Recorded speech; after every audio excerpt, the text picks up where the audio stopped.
Hi, everyone. Thanks for being here today. We've had the privilege of working alongside World Dance Sport Federation for the last 9 months, working on recommendations for World Dance Sports Federation policy development on transgender athletes, a topic that is very important in the sports world today, especially across the Olympic movement, but also at the crossroads of grassroots, youth, and elite level sport. So our agenda, we're going to take you through a little bit more information about DanceSport as a federation, talk about our methodology for this project, including our literature reviews and our benchmarking. And then we'll go into our expert findings, our recommendation for WDSF, and a roadmap for future policy development. Okay. I'd like to start with a brief introduction to our client, the World Dance Sports Federation. The WDSF is the international governing body for dance sports, recognized by the AISTS. They oversee many disciplines, including breaking, which was officially recognized as an Olympic sport for Paris 2024. They have a vision, Agenda 2032. In line with this vision, they are promoting inclusion. And next, I'd like to explain our methodology. We follow this 4-step process. 1, literature review. We analyze key medical, social, and legal literature. 2, benchmarking. We study the policies from organizations like the IOC, World Athletics, World Aquatics, something like that. 3, we interviewed and surveyed both external and internal experts across social, medical, and legal fields. Finally, we developed recommendations based on all this research. And through our literature review, we realized we need to understand some important terminology in this field. So I'd like to quickly explain a few important terms. As you can see, transgender and cisgender are about gender identity. Transgender means your gender identity differs from your assigned birth sex. Cisgender means your gender identity matches your assigned birth sex. DSD is a biological characteristic. DSD refers to a person born with sexual anatomy that doesn't fit the typical definitions of male or female. LGBTQ plus is an umbrella term for diverse sexual and gender identities. So when it comes to our literature review and our benchmarking, we found it really important that we look into policy evolution across organizations. The first being the IOC. In the early 2000s, the IOC had a more scientific and medical-based policy. And over the years, in 2021, they've published a more social-based framework that was based on fairness, inclusion, and essentially puts the responsibility on the IF itself to create a policy. We look at world athletics, and they've always been more defined and scientific-based, medical-based, and they've gotten stricter over the years. Up until this year, where they're now requiring DNA swab testing for their elite level athletes in the female category. They've also categorized DSD and transgender athletes within the same group. We can see examples of athletes across DSD and transgender with our athletes such as Aman Khalif and Castor Semenya, both categorized as DSD athletes who, through potentially the media, have brought this topic to the forefront. And it's an important topic in a rapidly evolving landscape where policies, we believe, are going to evolve even more in the near future. We also looked across other IFs when it came to the disciplines. We realized that a lot of IFs with objective disciplines or sports tended to have policies and more strict policies, whereas more aesthetic sports or subjective sports either had vague policies or guidelines or no guideline at all. We looked at language and terminology across policies, and common terms such as female to male, the female category, or working group were utilized across policies. So one recommendation would be for WDSF to implement some of these terminologies to make their policy more credible. And lastly, we looked into standards, both academic and scientific resources used for other IF policies that actually brought us to a lot of the experts we interviewed, such as Dr. Stefan Berman and Dr. Joanna Harper. So Diptonil is now going to go into some of those findings from the experts. So till now, all that we have listened to about included policies that are on paper. But we realize that for every good policy to start, we need to understand the stakeholders that shapes the vision to a great policy. We started with external experts and internal experts. External experts, like Anna mentioned, were experts from law, from science, from social backgrounds to understand what is their take on this particular topic. And we found a seemingly same statement that developing the policy is complex and risky. Why complex and risky? It's because of its unstable vulnerability. This topic keeps on changing every month that we talk about. To create a substantial policy right now and to understand how that policy would work out, questions if we'll be able to maintain or manage it and how we are going to go forward with it. But if we look at creating a policy, one striking factor that everyone had mentioned is to create that functional working group. That working group consisting of different stakeholders from social, legal, and athletes, as we'll see in the next few slides. Internal experts from WDSF, when we talked to the internal experts, we found that there were no past conflicts regarding this topic as of now. There are some challenges related to the amount of resources that we need in creating that policy. But for WDSF in a future direction, the pursuit of an inclusive policy and the priorities next step and also the category-wise bifurcation, the discipline-wise bifurcation is the first step where we should start thinking on how to create that policy. Let's look at the quantitative findings. We see, as you can see from the chart, 100% and 82% of the stakeholders that we had interviewed had said that medical experts and legal advisors should be in the table while making the policy, giving us a clear stated fact that those two particular expert groups are the ones who will be shaping or understanding the topic initially and then will be in the center of the table. Social human rights, safeguarding experts, 56-45%, as we can see, states that they're also important while creating that particular working group. We also try to understand from a community basis on what kind of people that should be not from a very scientific legal expert per se, but on a community social basis. And you can see clearly that they mentioned 64 and 73% hovering around the 70% that transgender athletes and cisgender athletes both should be at the table, stating the very important fact that athletes are in the center while creating that policy. The national federations and coaches are somewhere there, but again, as I said, as we can see from this particular data, athletes is the key to understanding this particular policy. So all the policies that has existed till now, we asked the respondents what they feel about these particular policies that exist. And as you can see, for transparent, there's somewhat transparent 3 voted for that, and for effective only 2 votes, stating a clear insight that this current policy that exists or the current policies that exist in all the federations right now are not fully transparent, not fully effective. Stating again the fact that we'll go and see in the recommendations on how we kind of manage and kind of reinvent this particular policy. Moving on to the recommendations.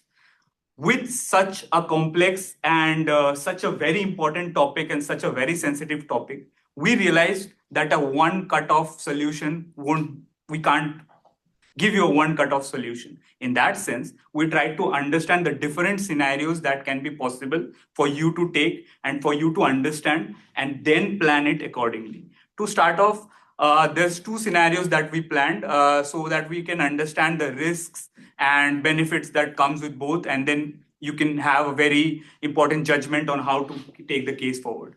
Scenario A, if suppose WDSF chose not to establish an official policy right now. As you can see in this chart, no resource investment are one of the pros, avoids controversial debate in the short term is one of the pros. And then there are a lot of cons coming with scenario A. With scenario B, if WDSF creates a transgender inclusion policy, then there are certain pros and certain cons with that as well. Now, what we want to examine from this particular scenario analysis is to understand the weightage of the pros and cons, understand the scenarios that exist from here, and then look forward to see if a scenario A or the scenario B for this current scenario, for this current status that we are in right now would suit much more for the federation. But if we look at scenario B, and if we understand from our group that the scenario B's weightage is more where we need to create a transgender inclusion policy for also understanding the IOC status that they're also looking at these kind of topics now. We have a few recommendations that we want you to see. Over to Montoya, we'll go over the recommendations one by one. Okay, we would like to explain 5 recommendations. For recommendation 1, define core policy priority through internal delivery. The WDFS should bring together its internal leaders to ask why about fairness and inclusion. Before getting into technical policy details, why? Because lack of internal clarity on priorities makes policies reactive, inconsistent, and vulnerable. So to do this, create a clear value statement for guiding future policy. And recommendation 2, establish well-structured working group. The WDFS needs a dedicated working group led by a senior leader and including experts, diverse experts and athletes to develop policy. Why? Because this group's structure, diversity, and transparency ensure legitimate trusted policies. And to do this, membership is set by leadership. It must align with WDFS goals, and with a clear mandate and support, it will produce a transparent policy and foundation. And make sure you avoid traps, ignoring consultations, unclear purpose, and stacking membership. For recommendation 3, we suggest that WDSF adopt a tiered policy framework. Given their unique organizational structure with a lot of recreational, dance sport athletes, and elite category, a one-size-fits-all approach might not work, especially when it comes to the recreational athletes. A lot of the participation is because of maybe social reasons or cultural aspects of dance sport or even educational purposes. So making sure we're protecting the inclusion there, while at the elite category, we might need to look at some medical and scientific research to protect the female category and the fairness involved. And how we could do this is look at other international federations that maybe have a tiered policy structure and base it off of that. Again, using more scientific-based elements for the elite category and inclusion elements at the grassroots and recreational level. So for recommendation 4, make sure everyone understands the policy. There's a lot of stakeholders across the World Dance Sport Federation, and we need to make sure there's a clear communication strategy and educational strategy. Why this matters, again, stakeholders are different across the whole federation. You have your athletes, you have your coaches, entourage, judges. We need to make sure the communication is different for each of these stakeholders.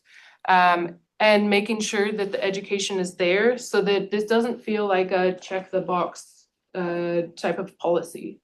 So how we could do this, again, with the different stakeholders, you have your athletes who maybe need a more clear, simple policy to follow or simple education to follow, where with a coach, they maybe need more support and tools educationally to support those athletes behind the policy. So making sure, again, well-crafted communication and education that is evolving over time to support the stakeholders. So for the last and final recommendation, and kind of we felt the more crucial one, is to keep the policy up to date, but by reviewing it regularly. Now, this particular topic that we are dealing with right now has a lot of features, a lot of understanding, a lot of education is needed to go into the grasp of it, to understand what is the most effective solution. And for those kind of policies, it's best to not have one-off policy, but to kind of review it every now and then to understand the challenges, to understand the science. Why, as I'm going, is to, as the sports evolve, the law changes, the science changes, and the scenario changes.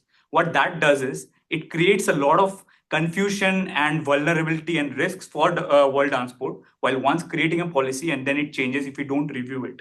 So we suggest that we review it in a 2-3 year cycle. From the main working group that we have, we create a concrete core member group that kind of meets, reviews, and understands the different nuances of this particular topic on how it changes. A cyclic review, as I mentioned, ensure transparency in the review process. We'll go and look at the model from all these recommendations that we have kind of developed, which says a continuous improvement cycle. Plan, implement, review, adapt, and plan. Now, what it does is the planning and implementation, we have talked about it a lot. The review and adaptation is where we do surveys, we analyze the data, we take feedbacks from different stakeholders, and from their perspective, over and over, months and months, years and years, we try to adapt the policy as it grows. As soon as we adapt it, we move forward into again planning those adaptation, implementing, reviewing. I think this particular continuous improvement cycle is what would make this particular topic, this particular sensitive topic, a more constructive, more created one. For the roadmap, strategic framing, it starts with strategic framing on understanding why with the different senior leaders in world dance sport, creating a development implemented working group. Then we move down to more policy framework and structure understanding, stakeholder feedback and valuation follows it. But internal training and communication is one of the biggest processes that we saw in this particular framework, because everyone in the stakeholder group of world dance sport needs to understand why this policy is needed, needs to understand what this policy brings, what changes, how will they be impacted. And once we get cleared of their understanding, we move out on a pilot implementation plan.